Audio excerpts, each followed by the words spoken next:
So without further ado, I am going to, I'm on my single monitor, so it's a fun little day. Again, reiterate how excited I am that we are going to have a session today with two amazing trainees who are part of the HSG community. We're going to be talking about entorhinal hippocampal structure and function and the implications in aging. And we have Ty Wishard and Coco Newton who will be joining us today. This is going to be the final webinar for this season 2. So we're really ending it with a bang to show some work from two up and coming people in the field and really the fantastic work that is going on. And we were chatting just before this about what their plans are for the future. And I don't know that they'll talk about their future directions, but it's super cool to hear about the amazing plans that they have for their work and where they want to take this.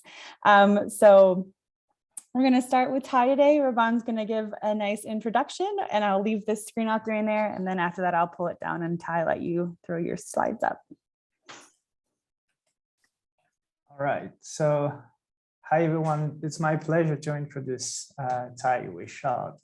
So Ty is a PhD candidate in the neuroscience interdisciplinary program at UCLA and received his bachelor in psychology and neuroscience at UC San Diego. So Ty's dissertation includes multimodal MRI to determine neuroimaging-based markers of age-related memory decline and optimize non-invasive neuromodulation to improve older adults' cognitive outcomes. And today, Ty will be sharing his work, human entorhinal-hippocampal structure in aging and stimulation-mediated episodic memory enhancement.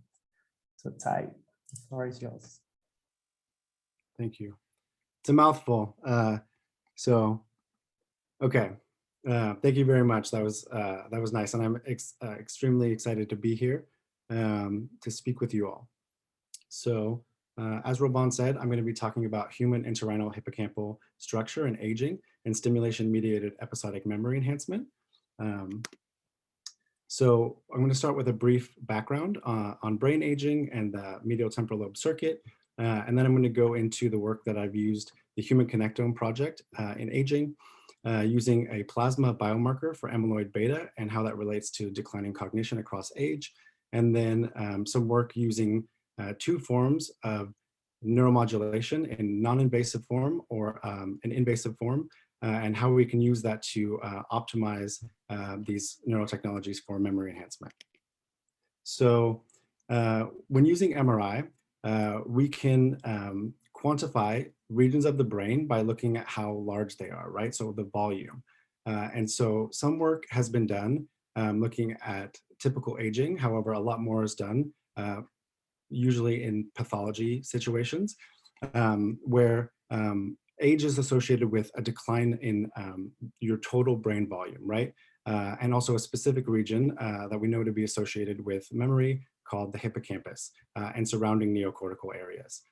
Another characteristic hallmark of aging is declining cognition. However, not all forms of cognition decline across age.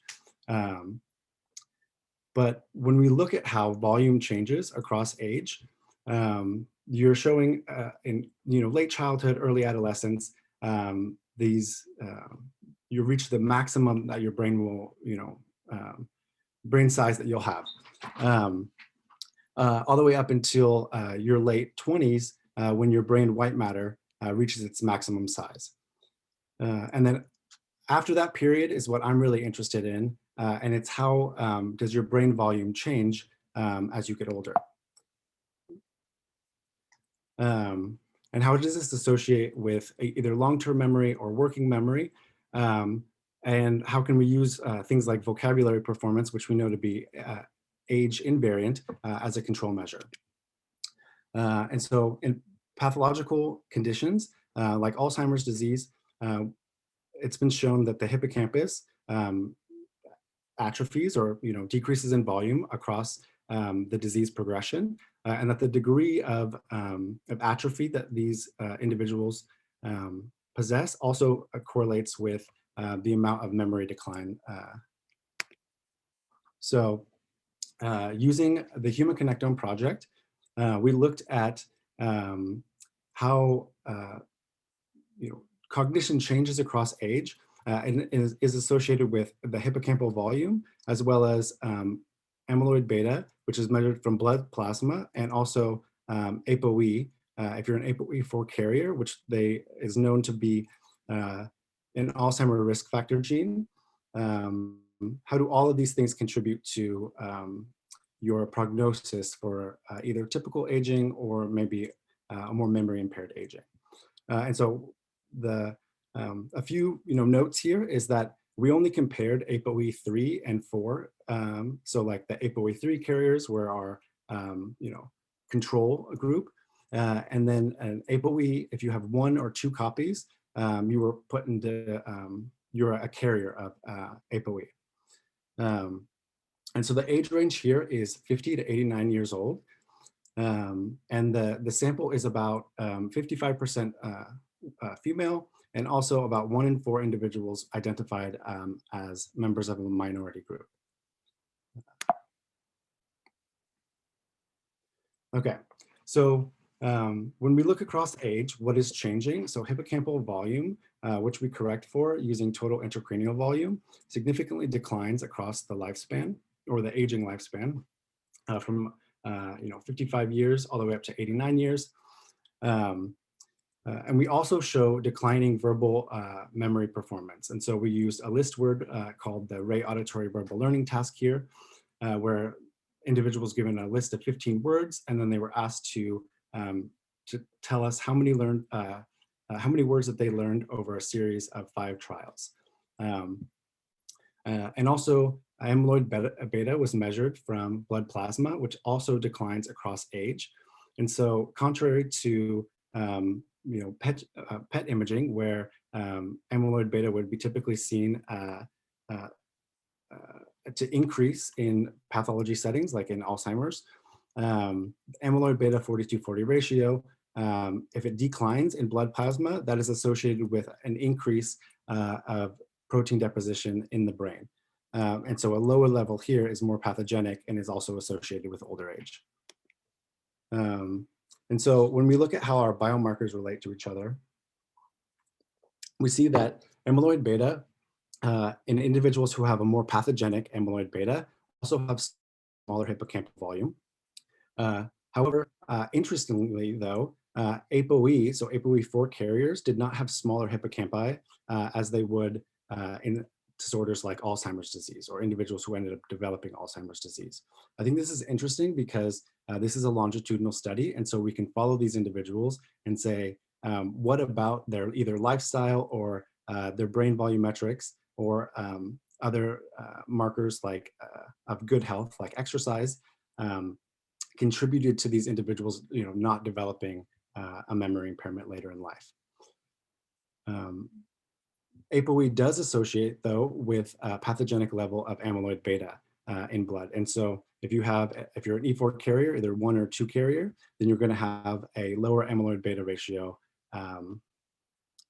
Okay, but we know it's not just about the hippocampus, right? The hippocampus is very important for memory, and across age, either in typically aging adults or in disorders like Alzheimer's disease, the hippocampus is implicated. But there's also another very important region, and it's called the entorhinal cortex, and it's just outside of the hippocampal formation.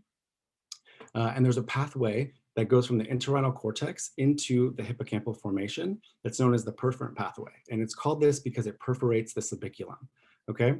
And so layer 2-3 neurons will send projection fibers through subiculum onto dentate gyrus, and then dentate gyrus sends connections onto CA3, and then to CA1, and then again through the alveolar path all the way up to fimbrium fornix. So it's kind of like the input into the hippocampus, or the PAPE circuit is another name.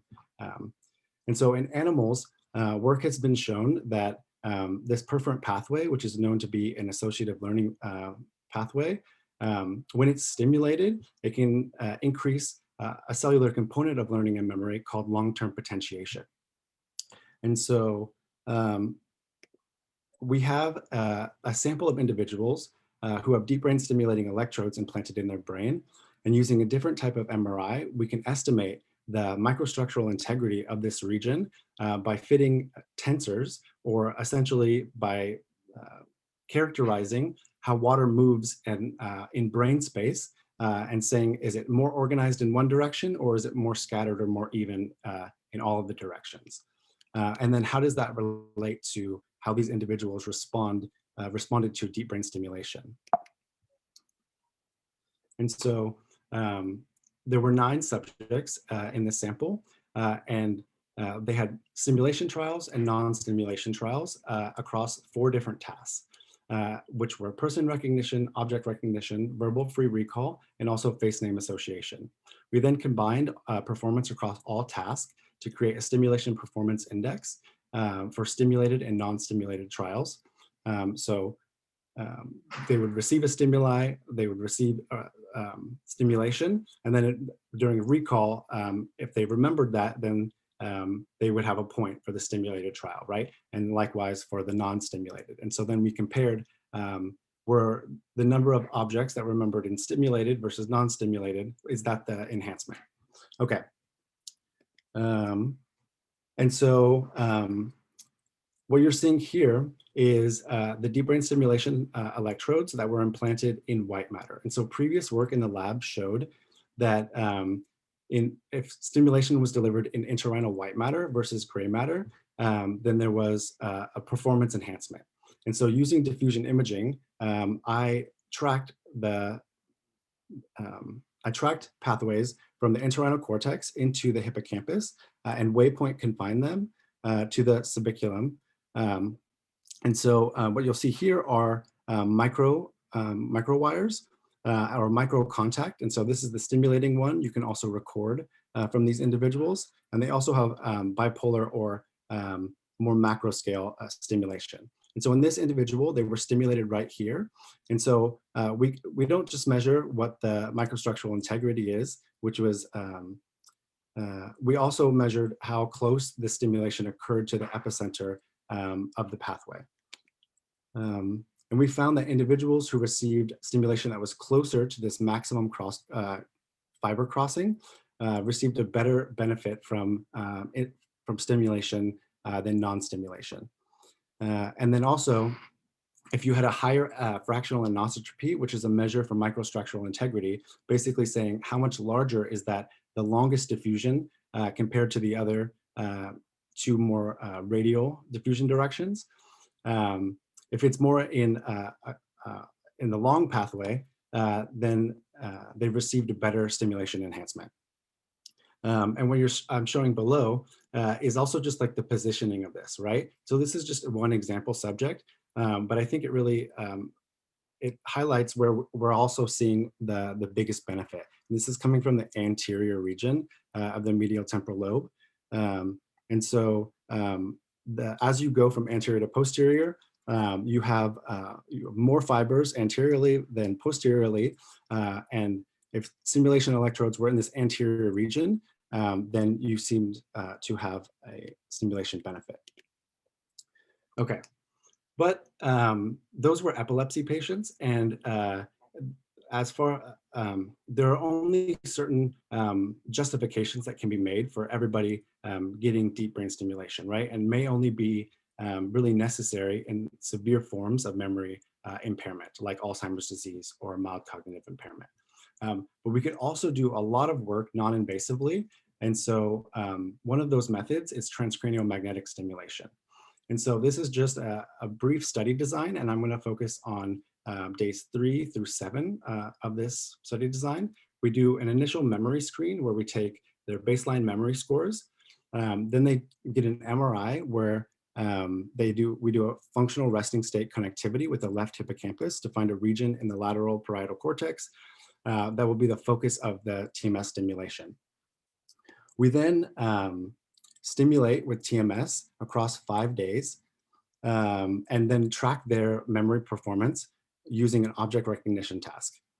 And then we also do one final memory assessment to say, okay, what's the kind of delay period? Like, is this lasting over the weekend, or how long do the memory benefits last? Okay, We have 11 subjects, 13 of which were female, and the average age was about 68 years old, but all individuals were over the age of 55. So here you're seeing the setup. So an individual would come in to the TMS clinic at UCLA. They would do an object recognition task where they're trained on a series of 40 objects. And then we use an odd even distractor task to make it hippocampal dependent. And then we ask them, did you see this object versus a lure object or a foil object? We're essentially trying to trick them to test the memory specificity. We do concurrent electroencephalography or EEG with the TMS. As I was explaining earlier, we use a resting state functional connectivity analysis to find a region in the lateral parietal cortex, which we then in real time navigate so that we can stimulate a very finely, the locus that showed the greatest connectivity to the left hippocampus. Okay, and when we look at discrimination index, which is a measure of how well they were able at identifying targets and rejecting lures, we showed a change in the stimulated group across the first and the last day of stimulation. And there's no change in the sham group. However, we do not show a group or time interaction. Although it is trending in that way, we're currently collecting more subjects to hopefully publish this work soon. Other groups have shown this using similar, targeting methods using fMRI, and also a more recent one using diffusion imaging has shown a similar effect, and also in mild cognitive impairment. So what I'm interested in adding to this project is how does microstructure then predict how well you'll respond to transcranial magnetic stimulation? And so we can use things like, we use the ASHES atlas to get this more local entorhinal-hippocampal connectivity, and then relating that to how well an individual is either a responder or not a responder. But we can also think more broad scale using things like tractula, which will essentially try to assess the PAPE circuit. So basically cingulum bundle into entorhinal cortex. They use these more local measures and then up to frontal lobe and down again. How is whole brain microstructural characteristics contributing to transcranial magnetic stimulation? And I think that it's really important to use both of these because it allows us to get a more holistic view of how TMS is affecting the brain. Tractula is really interesting because it uses the Free Surfer whole brain atlas. You can also look across the paths, so like the cingulum angular bundle. You can look at each of these points to measure FA and how it may be changing the closer or farther away you're getting from your target. And this is something I just wanted to put out there because I would like feedback or input on it. It hasn't been shown yet, and I've got it to work, but I'm currently working on more of the data processing so that the results are valid. Is using a seed-based classification analysis to show how entorhinal cortex is the epicenter of the surrounding neocortex and also to hippocampus. And so it's an FSL to find the biggest. And so what you can do is you can use the entorhinal cortex as the seed and ask it, where do you get the most connections from? The perirhinal, the perihippocampal, or the hippocampal formation? And essentially then look at how these distributions relate to each other spatially, but then which to my knowledge has been shown a little bit using fMRI, but I don't believe has ever been shown using diffusion imaging, and also which has not been shown as applying this to the Human Connectome project. How do these spatial inputs then change across age? Yeah, so is hippocampal input like what we would expect the perforant path declining as you get older? And then how is that relating to changes in memory performance? Of course, I wouldn't have any thing to talk about here today without my advisors. So I'd like to give a huge thanks to Nanthea Suthana and also Susan Buchheimer and the labs that they support and run. And also I'd like to thank everybody here for attending these monthly sessions and always giving me something great to think about. I know it was really helpful in preparation for my dissertation, which I gave last month. Yeah, so I'm very grateful to the community and I hope to continue contributing to it. If you'd like to email me with any questions, or you can ask them here, or you can check out my website for more updates on career trajectory or getting in touch. So thank you for your time.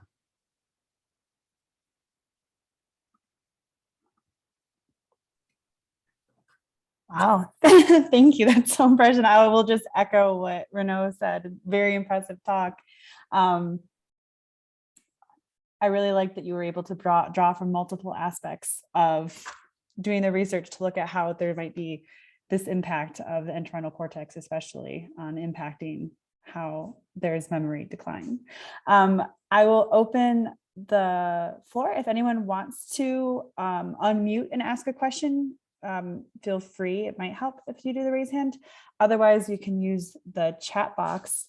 But while we're waiting, well, Coco has a suggestion in here for neuronal-based segmentation based on DTI approach. She has a nice paper here that might be helpful. I'm guessing that has to do with the input. But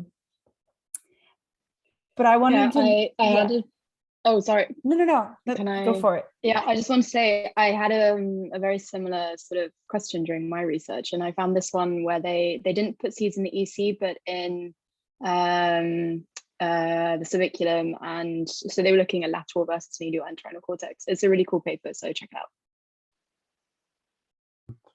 I believe that one of the students presented this, right, a few years ago, I think at HSG. I could be wrong. And so I didn't know that it had come out. So yes, thank you for sending this. So my question was just going to be, if you were talking about collecting more data, I was wondering if you had sort of other next steps that you wanted to just share with the group about your research, just so people know what's on the horizon, as this is a training webinar, and sort of get feelers out for what you're interested in. Lots of things. I'm really interested in aging, but I'd like to use or keep developing my my training in diffusion MRI or microstructural features of the brain. This summer, looking to expand to Python and learn different types of diffusion analyses. But I'm currently looking for postdocs. So if there's anything available, or any cool opportunities that you guys think, I'd be very open to discussing more with you. So. Awesome. Well, thank you so much, Ty. And we'll have time at the end if anyone does think of a question to ask. But with that, Coco, I think we can shift over if you would like to start getting set up with your slides. And then Raban can, as you get set up, give a nice little intro for you. So yeah, I'm very happy to introduce the last speaker for this second season, who is Coco Newton. So Coco is an Alzheimer's Society-funded PhD student and Honorary Cambridge Trust Scholar in the Department of Clinical Neurosciences at the University of Cambridge. So Coco's PhD work, supervised by Dennis Chan, aims to deliver novel diagnostic tools applicable to earlier stages of Alzheimer's disease. And this combines immersive virtual reality tests of navigation targeting the Entorhinal-Hippocampal circuit with ultra high resolution neuroimaging in an asymptomatic at-risk midlife cohort. And today, Coco will be sharing our work, Entorhinal-Hippocampal path integration tests for earlier detection of Alzheimer's disease. Thanks. Yeah, thank you for the HSG for inviting me to speak. I've been a close follower of the videos for I think since you guys started actually, so it's really cool to be able to speak. So yeah, as Robin said, I'm going to tell you a little bit about sort of navigation side of the hippocampus rather than the episodic memory side, and about why we think that this is important for early detection of Alzheimer's disease. So deep dive into Alzheimer's disease. If you look at the disease timeline, here we know that through life in the general population, there are people that will proceed that never really accumulate pathology in the brain associated with the Alzheimer's disease, so amyloid or tau. There are some people that will proceed through life and start to build up pathology in their brain, but it would never become clinically relevant to them. They'll never sort of have a phenotypic expression of it. But there are some people that will start to progress along this dotted line here and eventually reach a clinical threshold for a dementia diagnosis. And in Alzheimer's, and in most cases, that is Alzheimer's disease or a mixed pathology. And we don't really understand fully yet this dynamic process, why some people start to progress up that dotted line. We know there's lots of factors why people do. I mean, the age is a risk factor, there's genetics, there's comorbid conditions, there's cognitive and brain reserve. And we know that there are lots of factors that indicate people are progressing along this line. So that might be neuroimaging changes and it might be cognitive changes. But the problem is that currently in the clinic, we detect people usually around this point. So when they have already undergone quite a lot of neurodegenerative changes and they're expressing a sort of dementia phenotype. But ideally what we want is to be able to detect people here, because in the future, when we have disease modifying therapies, we need to give them earlier. And also we know that quite a large proportion, around 40% of dementia cases could be preventable, but we need to be intervening earlier in order to implement those prevention strategies. So this begs the question, how do we find indicating factors and measures that can pinpoint people at this sort of point here? So when we zoom into that dotted line and we look at what's actually happening in the brain in Alzheimer's disease, we know that pathology sort of starts in this focal region here, Entorhinal-Hippocampal region, and it typically progresses outward over time around 20 years. And then we have our typical diagnosis point around here. And again, that ideal diagnosis point we want around here. So why is this the typical point of diagnosis? Why aren't we able to diagnose people here?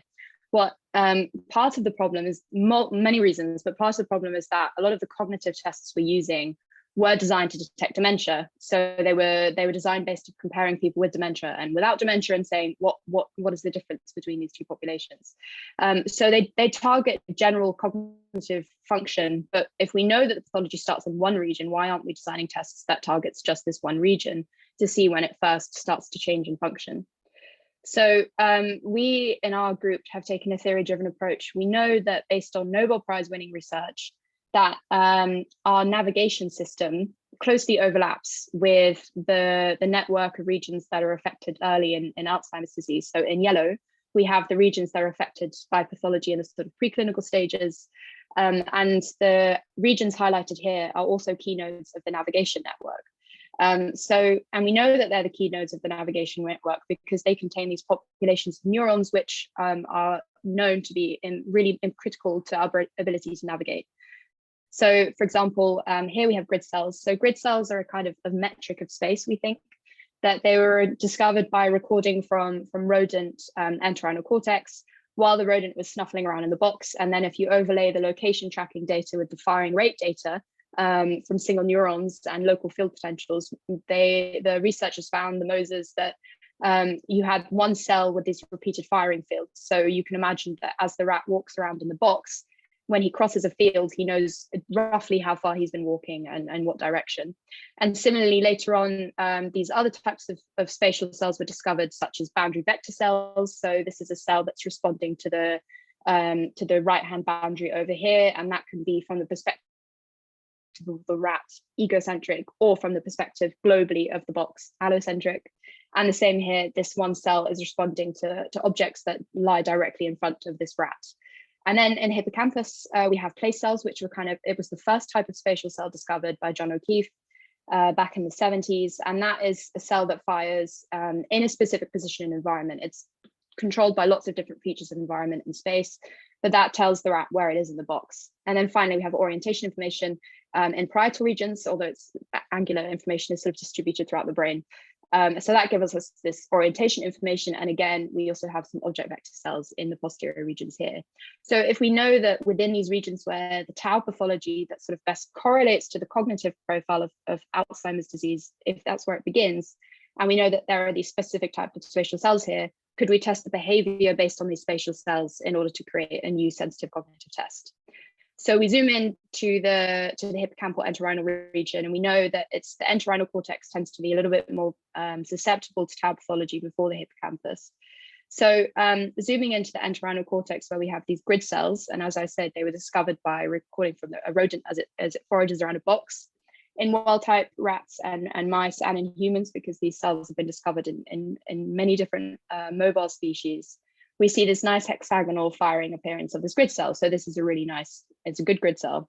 But if you did the same experiment in a mouse that had been, so what we think that this grid cell does, as I was saying, is provide a kind of a Cartesian map of the world around us. And that enables us to calculate vectors to where we need to go and to where things are around us. But if you look at a rat that has been transfected with the human tau gene, what we see is that this grid cell completely destabilizes. So it's almost as if the kind of Cartesian map or our sense of space around us is falling apart. And so then if you look at behaviorally what happens in these rats, we see this behavior path integration starts to change.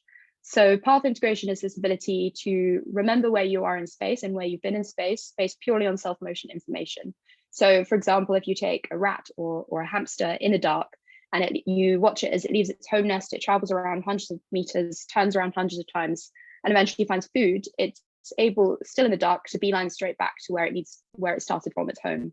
But if you look at rats that have been transfected with the tau gene, we see that this behavior starts to break down. So their path integration, in parallel to grid cells becoming destabilized, their path integration is compromised. So we thought, well, how can we test this function in humans? And that's where virtual reality comes in.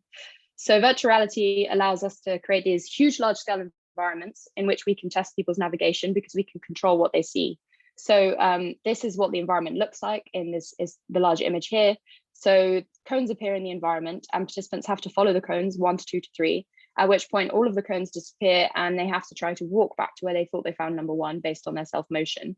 So we do have orientation cues in the environment, but these are projected in infinity, so you can't use them to estimate distance. And in reality, when a participant does this trial, they might have the orange trajectory, and so we can measure their distance error and their angular error. And because, again, it's virtual reality, we can manipulate the environment, we can manipulate what participants can see to make the task more difficult. So we can essentially stress test the entorhinal cortex and the grid cells. So in one condition, nothing changes. In the second condition, we take away the floor texture, so it disrupts optic flow as people are walking, and we think that impedes speed and distance estimation. And in the third condition, no distal cues, we take away the orientation information, which we think disrupts people's orientation and directional integration. And in reality, this is what it looks like for a participant. So this is actually a legacy version of our system. Right now, we're using the wireless HTC Vive VR system. And so participants, we just need to find a big open space for them and they walk around in the room. But in fact, they're walking around in this environment. And what our group found is that in MCI patients, so that's the sort of prodromal stage to Alzheimer's disease or mild cognitive impairment, and that can be caused by a whole array of things. It's not only Alzheimer's, but you can look at the biomarkers of these patients to kind of, with some degree of accuracy, work out if they're going to progress onto Alzheimer's disease or potentially another form of dementia, or revert or remain stable. And based on this task, on the distance error of participants, people that had MCI, but also biomarkers for Alzheimer's disease, performed a lot worse than people who also had cognitive impairment, but they didn't have Alzheimer's biomarkers. And that sensitivity and specificity was reflected in this ROC curve where David Howitt, the PhD student before me who ran the study, he compared it to sort of these gold standard cognitive tests that we use in the clinic at the moment, and suggested that there was this amazing sensitivity and specificity, but we're looking to replicate this in another sample of MCI patients. But the question of this talk was, well, how early can we intervene in Alzheimer's disease? How do we identify, how do we create outcome measures for the early stages, and would this task provide that outcome measure? So my work focused on the Prevent Dementia cohort, which is a nationwide cohort started by Craig Ritchie up in Edinburgh, and it has sites in Cambridge, Oxford, London, Dublin, and Edinburgh. And I recruited 100 patients from there. They're aged between 40 and 65, with an average age of around 56. 64% of them are female. And then a further 50 of them also underwent a 70 MRI scan. And so what we have in this cohort is at the moment, we don't have biomarker data, although that's incoming, but we do have as risk factors. So we have 62% of them had a parental family history, 32% of them the APOE4 allele, which is either 1 or 2. We didn't have enough people to differentiate between how many copies. And we also have the CADE dementia risk score, which is a risk score that takes into account blood pressure, physical activity levels, sort of cardiovascular elements that we know are also risk factors for dementia. And we gave them 4 tasks. So we have that entorhinal path integration task here. We also had an fMRI task here, which is an object location memory task, but it's also a task that you can measure grid cell signals from. So that was in collaboration with Matthias Stangl. And then we also had 2 other spatial tests, which were non-entorhinal. So we had the hippocampal 4 mountains task, which is sort of allocentric spatial memory. So you have to remember the topography of a mountain landscape after a delay. And we also had this egocentric supermarket test, which we think is more retrosplenial, targeting those head direction cells I mentioned earlier. And that involves a sort of egocentric memory for direction. And then we also had the 7 Tesla MRI scan. So we used ASHUS with the 2018 Baron protocol to segment the regions of interest.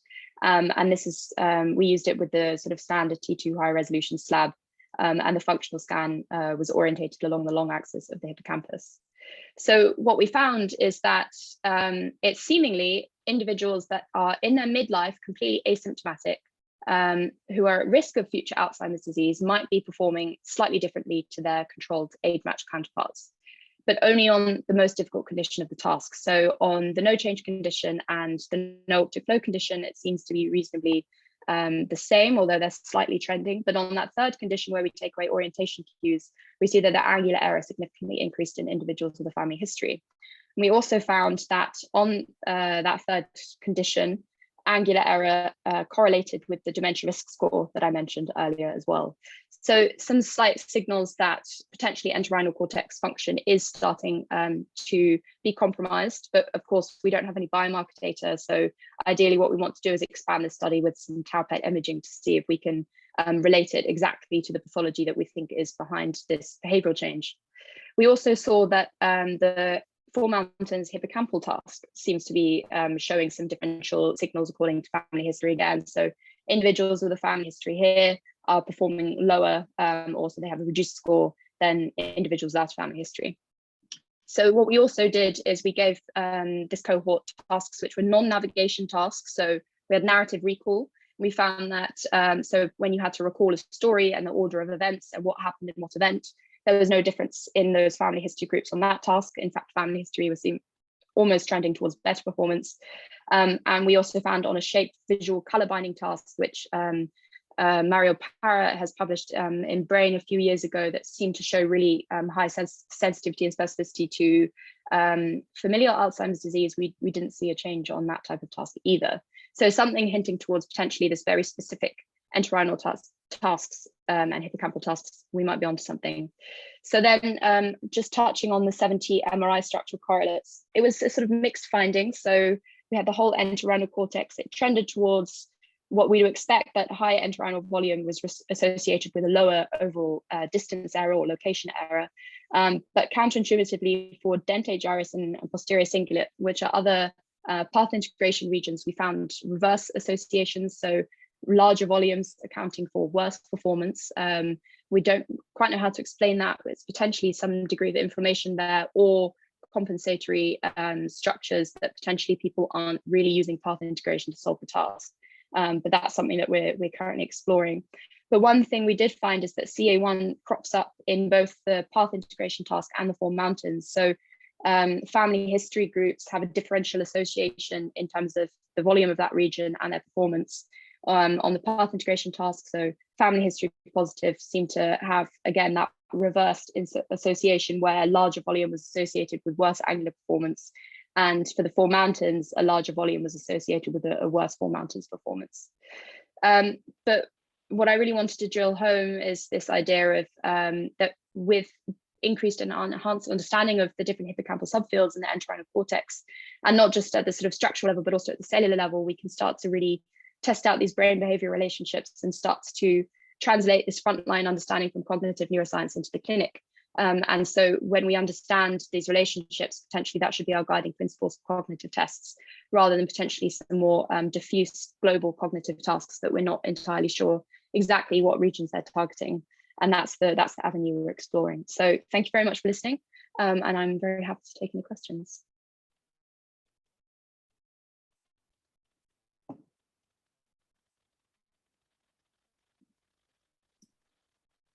Also an amazing talk, Coco. I do see a few hands up. I think I saw Taylor's hand up first. So sorry, if you'd like to, you can unmute and ask your question. Coco, great talk. I'm just wondering, so I mean, I noticed that you're doing most of your group comparisons are based on the family history yes/no category. But you do have quite a bit of age range in your cohort. So I think you said 45 to 65 was your range. Have you looked at any, how age is contributing to any of these measures? Yeah, it's a good question. So everything was controlled for age and Okay. education. We've actually, what I didn't present, I didn't really have time, but we found some very interesting sex-specific findings. So the path integration finding was really entirely driven by men, that male family history was showing this change in path integration. Contrarily for the Four Mountains task, which was non-immersive and a slightly different type of allocentric memory, we found that it was driven by females with a family history. Which you kind of expect, considering we see sex-specific divergence in Alzheimer's disease, but also in navigation. So yeah, great question. And one other thing we saw is that, so because we have parental family history, we know roughly reported by the participants what age their parents were diagnosed. So we can take estimated years to onset of dementia based on their parents. And we found that the estimated years correlated with location error, but age did not. So that's potentially something there as well, but we need to replicate in larger sample, which we hope to do too. And what do you do with the APOE carrier status? Is that modeled at all in your comparisons? Have you looked at that? So APOE4 doesn't show overall a huge effect. There's a very subtle effect again in males, but we think its sample sizes are not great for APOE4. But what we found was when you account for APOE4 and family history together, it seems that the family history effect is only confined to people with an APOE4 allele. Okay, interesting. Well, and one last observation is that the interesting paradoxical sort of associations of increasing volume with decreasing path integration. We're also, so I mean, this is all cross-sectional data, right? So it's all single, there's no longitudinal time points, right? No. So one thing, so there is some evidence emerging in the voxel-based morphometry, deformation-based morphometry field that there actually are paradoxical increases in volume that may not reflect compensatory, but actually amyloid loading. So or inflammation. So if there is migration of microglial cells to areas and some sort of region specific inflammation, maybe in response to pathological amyloid burden, that this would actually cause a sort of incidental increasing of what was classified as gray matter volume. So I take a look at that literature. I don't know if you said you have biomarkers incoming, so maybe you could try to cross validate that if you have an amyloid PET or some other measure. Yeah, so we have amyloid PET for some of them and CSF for some others, but I think what the field's kind of showing is we need to be kind of doing these inflammation markers in people this age, because something clearly is driving these different associations. Absolutely, it's a really valuable data set that you have. So really nice work. Thanks. And I think I see another hand raised. Yes, go for it. Thank you so much, Coco. I really appreciate your research because, all right, so I have two questions. The first question is I realized that you mentioned like in one of the texts where you have 3 return condition types, the first 2 of them did not show like a significance, but you did see trend. So since you're using virtual reality, and one thing, so like as a VR player, but like one thing with virtual reality is when you wear it for a long time, there are like really uncomfortable, even like the latest model, you can have that feeling. So do you think like their experience could also be like a confounding variable in the research? So that's the first question. Yeah, it's a good question. We had a short questionnaire asking people had they used virtual reality before, and it wasn't very high. I think 3 or 4 participants out of the 100 had. So everyone else was starting from the same baseline. No one had motion sickness, which I was really surprised about. The task takes between 30 to 40 minutes per person, and then you can take breaks between the blocks. But yeah, no, it's a good point, and that's actually what I want to research next, right? Is if this type of clinical task is going to be of maximum benefit, how do we start thinking about virtual reality in clinical settings? Yes, and then the other question I have is, so considering you mentioned biomarkers may be like a next step to kind of correlate the VR test, and I was wondering, is it technically possible currently to combine some of the neural recordings with virtual reality, like to detect their changes and some of the brain signals simultaneously while they're doing the VR? Is it technically possible? Yeah, so actually I think Ty is maybe better placed to answer that from Nanthia Savannah's lab, but I know that they are doing Matthias Stangl has a paper that has used immersive VR in combination with intracranial recordings from epilepsy patients, looking at boundary responses, and that's super cool work. But then if you're talking about kind of in a scanner, so PET scanning or MRI scanning, you can use an immersive video, but it's not going to be immersive VR in the sense that you're blocking out other optic flow and visual information. Yeah, it looks like there are various, but it's very interesting if we are not only able to look at a physiological way, but also like from a recordings perspective, I believe we'll have some more valuable outcome from that. And lastly, you did a really great job. And as an undergraduate, I really admire what you're doing, like with a PhD supported by the Alzheimer Society. You're living my dream. Thank you so much. Thanks. Well, I'll leave my email with Kelsey or Robin. If you want to hear more about it, just email me. Very happy to take questions. Yeah, and we'll also have a recording of both of these fantastic talks probably up next week on YouTube, because I'm currently at my parents' using a hotspot because the internet here is questionable at best, but we'll make sure to have plays that you can contact each of them with questions you may have. But I would like to thank Ty and Coco again for this amazing session. And before we end off today, I am going to let Renaud say a few words to the group. Great, thank you so much. I just wanted to say a few words on behalf of the whole HSG steering committee, which I'm honored to chair this year.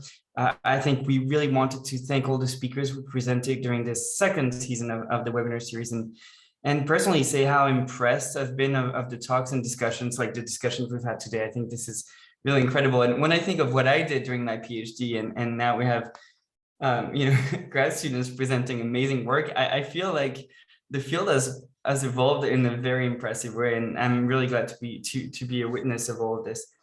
And but mainly, I also wanted to thank and warmly, deeply thank Kelsey and Robin for the incredible work that you've put planning, scheduling, moderating, uploading the YouTube video for this whole series and the previous one as well. And I think what you've done is a terrific amount and quality of work, and we're all very, very grateful for what you've done. So thanks again, and I'm happy that you can take a little break from this for the next semester.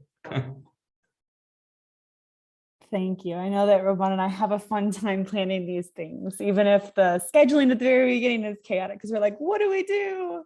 Because there's so many great things and so many great people we can feature. So thank you. And yeah, I'd like to also second what you said to all of our speakers. I mean, today with Ty and Coco, but also just everyone who's done an amazing job of making season 2, I think, as much as a success in terms of the amount of great conversations and content that we had in season 1.